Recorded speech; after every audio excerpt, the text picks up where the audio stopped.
उड़ीसा में हुए रेल हादसे में अब तक लगभग 300 लोगों की जानें जा चुकी हैं। 900 से ज्यादा लोग घायल हैं। रेस्क्यू टीम्स ने अपना काम खत्म कर दिया है और रेस्टोरेशन ऑफ द ट्रैक्स का काम चालू हो चुका है। रेल मंत्री ने यह भी बताया है कि इलेक्ट्रॉनिक इंटरलॉकिंग एरर के कारण ये हादसा हुआ। हालांकि पिछले 10 से 12 साल में ऐसी कई रेल एक्सीडेंट्स हुई हैं जो कि इंडियन रेलवेज की सिक्योरिटी पर सवाल उठाती हैं, लेकिन हमने शायद सबक नहीं सीखा और इसीलिए इतने लोगों की जानें आज गई हैं। चाहे आप 2011 जुलाई का फतेहपुर एक्सीडेंट ले लीजिए, जिसमें हावड़ा कालका मेल डिरेल हो गया था, जिसमें करीबन 70 लोगों की जानें गई थी, तो वार्निंग सिग्नल्स थी। या फिर आप मई 2012 की हम्पी एक्सप्रेस का एक्सीडेंट ले लीजिए, जिसमें 25 लोग मारे गए। मई 2014 में गोरखधाम एक्सप्रेस 25 डेड। मई 2016 में Indore Patna train accident 146 dead. जनवरी 2017 हीराकुंड एक्सप्रेस करीबन 40 लोगों की मौत और अगस्त 27 में उत्कल एक्सप्रेस में करीबन 20 लोगों की मौत। और इसके 4 दिन बाद कैफियत एक्सप्रेस, जिसमें मौत तो नहीं पर करीबन 70 लोग गंभीर रूप से घायल हुए थे। और इसी के बाद रेलवे मिनिस्टर सुरेश प्रभु ने रिजाइन भी किया था। हाँ, वो एक जमाना था जब रेल मंत्री रिजाइन किया करते थे, मॉरल रिस्पॉन्सिबिलिटी लिया करते थे, लेकिन आज के नए इंडिया में बोला जाता है कि रेजिग्नेशन देना एक कमजोरी है। काफी बहस हुई है, नए सिक्योरिटी मेजर्स की बात काफी दिनों से चल रही है, ये आपने न्यूज में भी काफी बार देखा होगा। आज के इस एपिसोड में लेकिन जानने की कोशिश करेंगे कि इस घटना में कैसे एक नहीं, दो नहीं, 3 दुर्घटनाएं एक के बाद हुई और इस एक्सीडेंट को एक टेक्निकल गिच माना जा सकता है, एक सिक्योरिटी लैप्स माना जा सकता है, या एक लापरवाही कि हमारे जो एक पॉलिटिकल क्लास और एक पॉलिटिकल विल है उसको सिक्योरिटी की परवाह ही नहीं है। शुरुआत करने से पहले मैं आपको ये चित्र भी दिखा देता हूं। अगर आपको ये नहीं मालूम है क्या है, तो इसका नाम है मंगलयान। इसरो के साइंटिस्ट ने इसे एक बहुत ही कम बजट में एक शॉट में सीधा मार्स पहुंचा दिया। भारत पहला देश बना जिसने पहले अटेम्प्ट में लो बजट में मंगलयान तक का सफर तय कर दिया। लेकिन हमें यहाँ बोला जाता है कि देखिए, सिक्योरिटी अपैरेटस बैठाने में, टेस्टिंग करने में 10 साल लग जाते हैं।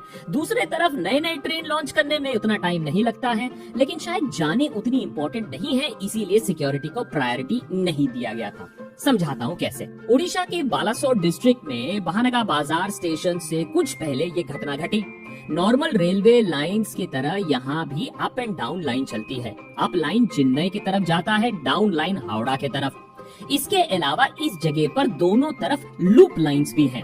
लूप लाइंस को हम सर्विस रोड की तरह मान सकते हैं, जिसका इस्तेमाल तब होता है जब किसी ऐसी ट्रेन को क्रॉस करने देना होता है जिसे जल्दी जाना होता है। अक्सर राजधानी या शताब्दी के लिए बाकी ट्रेन थोड़ी देर के लिए लूप लाइन में चली जाती हैं और तब ये हाई स्पीड ट्रेन पास हो जाती है और ये वापस फिर पटरी में आ जाते हैं। शालीमार से चेन्नई जाने वाली कोरोमंडल एक्सप्रेस अपने स्टेशन बालासोर से टाइम से निकल चुकी थी और अगले स्टेशन पर टाइम पर पहुंच भी जाती, क्योंकि बहानगा बाजार उसके स्टॉप तो था ही नहीं। इसी टाइम बहानगा बाजार स्टेशन से कुछ ही दूर पहले एक गुड्स ट्रेन लूप लाइन में खड़ी थी। अब हुआ कुछ ऐसे कि कोरोमंडल सीधा आकर लूप लाइन में घुस गई और बहुत जोर से गुड्स ट्रेन को टक्कर दिया। ये टक्कर इतनी खतरनाक थी कि कोरोमंडल के कुछ डब्बे गुड्स ट्रेन के ऊपर चढ़ गए और कुछ दूसरी डाउन लाइन के ऊपर जाकर गिर गए। ठीक उसी वक्त डाउन लाइन में यशवंतपुर हावड़ा एक्सप्रेस हावड़ा के तरफ जा रही थी और वो भी इन बोगियों से जाकर टकराई और डिरेल हो गई। 2017-18 में रेलवे बजट में एक नया सेफ्टी फंड राष्ट्रीय रेल संरक्षा कोष या RRSK लाया गया था, जिसका कॉर्पस 1 लाख करोड़ था और जिसको सेटअप किया गया था कई सेफ्टी वर्क्स करने के लिए, क्योंकि हमारी इंडियन रेलवेज में अक्सर एक्सीडेंट्स होते आए हैं और वो रुके कभी नहीं है। इसकी सबसे पहली प्रायोरिटी थी कि रेलवे ट्रैक्स और रेलवे क्रॉसिंग्स ठीक करना। सेकेंड प्रायोरिटी थी मॉडर्नाइजेशन करना इंजन कैब का, नई टेक्नोलॉजीज लाना। और थर्ड प्रायोरिटी थी कि क्रू मेंबर्स को बेहतर तरीके से ट्रेन करना। 2017 से 2022 तक हर साल 20,000 करोड़ खर्च होना था इस सिक्योरिटी मेजर के लिए। इसमें से सेंट्रल गवर्नमेंट 15,000 करोड़ देती, रेलवेज 5,000 कंट्रीब्यूट करती, पर रेलवेज ने अगले 3 साल का फंडिंग ही नहीं किया, करीबन 15,000 करोड़ रुपए। इतना ही नहीं, जो पैसे पहले इस फंड में जमा हुए थे उससे भी करीबन 2,300 करोड़ नॉन रेलवे सेफ्टी में खर्च किए गए। सोचिए अगर ये सेफ्टी मेजर्स पे काम लिए जाते तो शायद ये एक्सीडेंट नहीं होता, शायद ऐसे कई और डिरेलमेंट्स रुक सकते थे। अब आते हैं उस मुद्दे पर जिस पर इतना डिबेट हो रहा है कि क्या ये करीबन 300 जानें बचाई जा सकती थी, क्या ये लापरवाही इंडियन गवर्नमेंट की है। इंडियन रेलवेज में 2012 में ट्रेन कोलिजन एडवांस सिस्टम के अंडर एक ऑटोमेटिक प्रोटेक्शन सिस्टम तैयार किया गया था जिसका नाम अब दिया गया था कवच।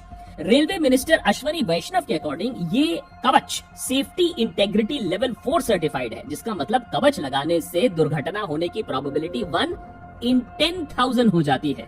ये इतना एडवांस सिक्योरिटी सिस्टम है जो करीब 10 किलोमीटर पहले ही किसी ऑब्स्टिकल को ट्रेन ट्रैक पर किसी ऑब्स्टिकल को अपने ultra high frequency radio wave से रीड कर लेता है और ट्रेन की स्पीड 30 किलोमीटर तक ले आता है, जिसके बाद ट्रेन को फिर रोकना बहुत आसान हो जाता है। पर अच्छा और एडवांस सिस्टम होना और अच्छा और एडवांस सिस्टम को इम्प्लीमेंट करने में जमीन आसमान का फर्क है।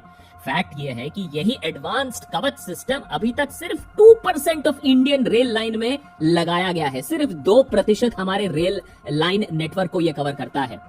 फर्स्ट फेज में प्लानिंग तो ये थी कि 2022-2023 में ये कवच 2000 किलोमीटर रूट पर भी फैलाया जाए, वो भी कोई बात होती है, लेकिन अभी तक सिर्फ 1500 किलोमीटर भी नहीं किया गया है। इंडिया का टोटल रेल नेटवर्क 68,000 किलोमीटर है। इसका मतलब है अभी तक कवच 2% ट्रेन लाइन कवर कर पाया है, और अगर इसी स्पीड पे चलता रहा तो आप और हम तो निकल जाएंगे इस दुनिया से, तब तक भी ये कवच नहीं लगेगा।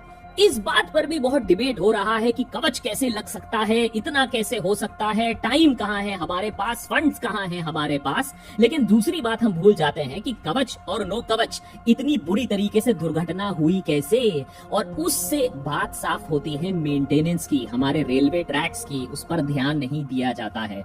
2017 से 2021 तक 1100 से भी ज्यादा डिरेलमेंट्स हो चुकी हैं खराब ट्रैक्स की वजह से। कैग ने अपने रिपोर्ट में डिरेलमेंट ऑफ इंडियन रेलवेज के track maintenance investigation of derailment किया था। कैग ने यह भी बताया कि ट्रैक रिकॉर्डिंग कार के इंस्पेक्शन में 30 से 100% तक का इंस्पेक्शन शॉर्टफॉल है। कैग के according engineering department, operating department और मैकेनिकल डिपार्टमेंट की वजह से 100 डिरेलमेंट्स होती आई हैं। इनमें से 500 से भी ज्यादा केसेस में एक्सेप्टिंग अथॉरिटी को डिरेलमेंट की इंक्वायरी रिपोर्ट भी टाइम से सबमिट नहीं की गई थी। तो ये मत सोचिए कि ये दुर्घटना है, ये एक्सीडेंट है। चेतावनी पहले भी थी, मैन मेड एरर पहले भी हो रहे थे, और उसके बाद जाकर ये बड़ी एक दुर्घटना घटी है, जिसके कारण ये डिरेलमेंट्स रुकी नहीं, क्योंकि हमने उस पर फोकस नहीं किया, और इसीलिए आज ये सिचुएशन आया है। उड़ीसा के केस में it's one of the biggest lapses in signalling भी है। छोड़िए कवच की बात, ये बताइए कि सिग्नलिंग इतना खराब कैसे हो गया कि कोरोमंडल को पहले गुड्स ट्रेन ने मारा, फिर वो लूप लाइन में जाया, लूप लाइन में फिर हावड़ा ट्रेन ने उसे मारा। और वार्निंग की ही बात करें तो इसी से मिलता जुलता एक केस रिपोर्ट हुआ था 8 फरवरी को, जब संपर्क क्रांति ट्रेन स्टेशन से पास एक गुड ट्रेन से टकराने ही वाली थी, पर लास्ट मोमेंट में ड्राइवर की अलर्टनेस की वजह से दुर्घटना होने से बच गए। प्रिंसिपल चीफ ऑपरेटिंग ऑफिसर ने इसकी जानकारी देते हुए कहा कि ट्रेन का डायरेक्शन सेट था और PLCT मतलब पेपर लाइन क्लियर टिकट भी ट्रेन को दिया जा चुका था, जो ट्रेन को स्पेशल सर्कमस्टांस में ब्लॉक सेक्शन में जाने की परमिशन देता है। इसके बाद भी ऐसा फेलियर होना थोड़ा स्ट्रेंज था। ऐसे में उस ऑफिसर ने पता लगाया कि सिग्नलिंग सिस्टम सही से काम नहीं कर रहा था, और जिसके कारण डिस्पैच रूट भी अपने आप ऑल्टर हो जाता है। अगर उस वक्त ट्रेन के लोको ड्राइवर अलर्ट नहीं होते तो एक भयानक घटना घट चुकी होती। ये फरवरी की बात है, पर उस समय सरकार यूपी, पंजाब, उत्तराखंड, मणिपुर, गोवा के इलेक्शन में बिजी थी। इस रिपोर्ट पर कोई खासा ध्यान नहीं किया। सिग्नलिंग जैसे बातों का कहाँ इंपॉर्टेंस है। अरे 80-20 करने में हम जुटे रहते हैं, अस वर्सेस देम में हम जुटे रहते हैं, देश को खतरा है बोलने में जुटे रहते हैं। अरे इंडियन रेलवेज को खतरा पड़ता है, क्या फर्क पड़ता है। सिग्नलिंग का फेलियर कोई हादसा होता है क्या? ये सब छोटी मोटी बातें हैं। और 2 इंडिया नहीं तो लेकिन 2 इंडियन रेलवेज हमें जरूर नजर आती हैं, क्योंकि एक तरफ जो इंडियन रेलवेज का कंडीशन हम आपको बता रहे हैं, लेकिन आपको मीडिया में उसका दूसरा पिक्चर मिलता है, जहां नए नए एकदम विशाल, एकदम विराट वंदे भारत ट्रेन लॉन्च किए जाते हैं। ट्रेन 18 के नाम से पहले बनी इस ट्रेन का नाम फिर बदलकर वंदे भारत कर दिया गया, क्योंकि वो पीआर के लिए बेटर होता। और अभी इंडिया के कई रूट्स में वंदे भारत ट्रेन चल रहे हैं। फोकस सरकार का यही था, नरेंद्र मोदी सरकार का यही था कि 75 इयर्स ऑफ इंडिपेंडेंस में 75 वंदे भारत पूरे देश में चलाए जाए, चाहे कोच फैक्ट्री तैयार कर पाए ना कर पाए, चाहे ट्रेन लेंथ को छोटा करना पड़े, चाहे सारा रिसोर्स और फोकस सिर्फ वंदे भारत ट्रेन लगाने में ही किया जाए। और इसमें से ज्यादातर of course prime minister Narendra Modi he Vande Bharat train inaugurate करते हैं। रेलवे मिनिस्टर नहीं, प्रधानमंत्री इनॉग्रेट करते हैं। पूरा पीआर चल रहा है। गोदी मीडिया भी छाती पीट पीट कर वंदे भारत और मोदी मैजिक के गुण गा रहा है। वंदे भारत बनाने में सरकार को लगभग 120 करोड़ रुपए लगते हैं। जिस पेस से दुनिया आगे बढ़ रहा है, एक high speed, better technology, better comfort की जरूरत है, कोई इसमें शक की बात नहीं है। पर क्या एग्जिस्टिंग ट्रेन्स और रूट्स का बेटर होना जरूरी नहीं है?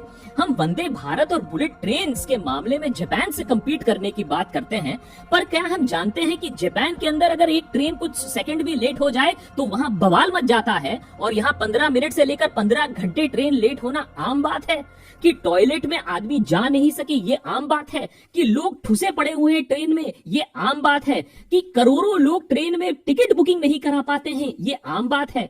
इंडियन रेलवेज में जहां अभी तक लेट होना इतना कॉमन है कि जहां 2008 से 2019 तक करीबन 2.5 लाख करोड़ का इन्वेस्टमेंट के बाद भी ट्रेन की पंक्चुअलिटी 0.18% इंप्रूव हुई है और एवरेज 0.16% स्पीड में बढ़ोतरी हुई है। ट्रेन्स की जितनी जरूरत है उतनी है नहीं, इसीलिए 2022-2023 में लगभग 2.7 करोड़ लोग टिकट कटवाने के बाद भी ट्रैवल नहीं कर पाए, क्योंकि उनकी टिकट वेट लिस्टेड ही रह गई। मिशन रफ्तार लगाया गया 2016-17 में, ताकि गुड्स एंड फ्रेट ट्रेन्स की स्पीड डबल की जा सके, पर अभी तक वो उतनी ही गति पर चल रही है और ज्यादा कोई खास इंप्रूवमेंट नहीं हो पाया है। आपको जानकर हैरानी होगी कि 2023 में जहां हम वंदे भारत के पीआर के दम पर इंडियन रेलवे की तारीफ कर रहे हैं, लेकिन वहां सच तो यही है कि आज भी अगर किसी ट्रेन की स्पीड 55 किलोमीटर हो तो वो सुपर फास्ट कैटेगरी में कहलाई जाती है। उड़ीसा ट्रेन एक्सीडेंट में अभी कंप्लीट रिपोर्ट आना बाकी है और उसके बाद सारी बातें और क्लियर हो जाएंगी। पर यह सच है कि जहां हम नए वंदे भारत का इनॉग्रेशन कर रहे हैं, वहीं हमारी एग्जिस्टिंग रेल इंफ्रास्ट्रक्चर में काफी इंप्रूवमेंट होना बाकी है। तो ये आपके नजरिए की बात है कि आपको बुलेट ट्रेन चाहिए, वंदे भारत चाहिए, या बेसिक सेफ्टी प्रोटोकॉल चाहिए जिससे लोगों की जानें बचे। और ये मत कहिएगा कि ये नामुमकिन है, मुमकिन जरूर है, क्योंकि जो देश मंगल तक पहुंच सकता है, चांद तक पहुंच सकता है, वो आराम से एक ट्रेन कोलिजन अवॉइडेंस सिस्टम लगा सकता है। जिस गति से, जिस पैशन से, जिस तेजी से वंदे भारत लॉन्च किया गया था, उसी पैशन से, उसी तेजी से हम ये ट्रेन कोलिजन अवॉइडेंस सिस्टम भी लगा सकते हैं। और अगर वो भी नहीं कर सकते हैं, कम से कम अंग्रेजों के जमाने के सिग्नलिंग सिस्टम को तो कम से कम मेंटेन रख सकें, जिससे एक ट्रेन दूसरे ट्रेन के ऊपर चढ़ ना जाए। लेकिन जो भी हो जाए, 300 जाने भी चली जाए, हमें सीख तो मिलने वाली है नहीं, क्योंकि इस दुर्घटना के बाद और भी दुर्घटनाएं घटी। और वो घटी क्यों? क्योंकि इस इंसिडेंट को भी हर इंसिडेंट के तरह एक कम्युनल स्पिन देने की कोशिश की गई, जहां कुछ राइट विंग ट्रोल्स ने यह भी दिखाने की कोशिश की कि एक्सीडेंट साइट के बगल में ही एक मस्जिद टाइप स्ट्रक्चर दिखाई देता है और एक्सीडेंट दिन था फ्राइडे, तो इसका मतलब आप खुद ही आंख लीजिए कि कौन इसके पीछे हो सकता है। वो तो दूसरी बात निकली कि वो स्ट्रक्चर जिसकी बात हो रही थी वो एक इस्कॉन टेम्पल निकला। लेकिन बार बार यही चीज दोहराने की कोशिश की गई कि किसी और की गलती है, सरकार की गलती नहीं हो सकती है। सरकार इस्तीफा और मॉरल रिस्पॉन्सिबिलिटी की बात नहीं कर सकती है, क्योंकि खैर मॉरल तो है ही नहीं। और उसके बाद भी अगर आप देखो किस तरीके से जो मीडिया पहले के जमाने में एक सिस्टम को, एक सरकार को कटघरे में लाती थी, सवाल पूछती थी, जाने क्यों गई ये सवाल पूछा जाता था, आज वही मीडिया रेल मंत्री को एक मसीहा के तरह दिखाने की कोशिश कर रहे हैं कि देखिए वो साइट पर है, देखिए वो रात तक काम कर रहे हैं। तो हो सकता है कि इस एक्सीडेंट के बाद रेल मंत्री का एलिवेशन हो, रेजिग्नेशन तो ना हो, क्योंकि इस चीज को एज अ पॉजिटिव दिखाया जा रहा है कि देखिए कितना बढ़िया काम हो रहा है। लेकिन फैक्ट तो यही है कि चाहे आप वंदे भारत को बिल्कुल वेलकम करिए और करना भी चाहिए, लेकिन जहां प्रायोरिटी की बात है वो साफ है कि ना हमारी सिग्नलिंग सिस्टम, ना हमारी हाइजीन सिस्टम, ना हमारी ऑन टाइम परफॉर्मेंस सिस्टम कहीं भी है, और हजारों लाखों लोग रोज इंडियन रेलवेज में इसको भुगत रहे हैं। मतलब आसान भाषा में अगर आपको समझाने की कोशिश करें तो भाई सूट बूट तो बहुत अच्छा लग रहा है, लेकिन अंदर का कच्चा बनियान जो है वो फटा है, उसमें से बांस आ रही है। सवाल यह है कि आपको क्या नजर आ रहा है, अंदर की बात या बाहर का सूट।